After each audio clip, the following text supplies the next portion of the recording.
Collimateur maintenant du ministre de l'Intérieur, puis puisque le dîner à 17h30 du 1er avril, il était payant, Gérald Darmanin estime qu'on pourrait vous poursuivre pour travail dissimulé.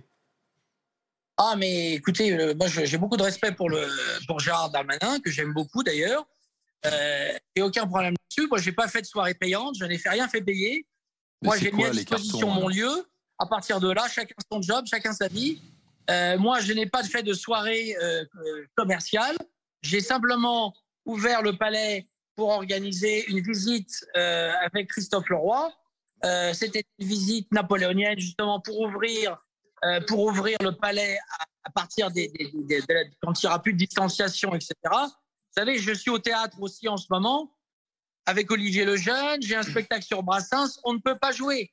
Oui, mais Pierre-Jean... Donc, à un moment, il faudrait aussi que l'État soit un petit peu plus relax, quoi, parce que c'est quand même grave ce qui se passe en ce moment. Mais Pierre-Jean, pour être précis, sur le carton, il y a marqué participation 220 €. Donc, l'entrée était payante. Peut-être, mais moi, je n'ai pas touché 1 euro. Écoutez, cher ami, je n'ai pas touché 1 euro.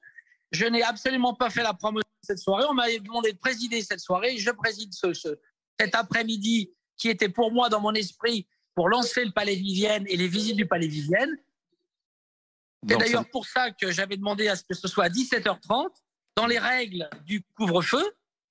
Et comme c'était pour moi promotionnel au Palais, j'avais dit que si les gens avaient besoin d'un papier officiel pour repartir, ne pas être embêtés, je le ferais. Personne ne m'en a demandé. Bon, voilà, c'est tout. Pour vous n'étiez pas hors la loi, en fait. Ah, pas du tout. Alors ça, certainement pas. Et d'ailleurs, je vois que de tous les jours, on apprend que, vous voyez, à côté de chez moi, il y a une messe. Il y a une messe avec 400 personnes qui a eu lieu samedi, sans masque. C'est un peu plus grave quand même.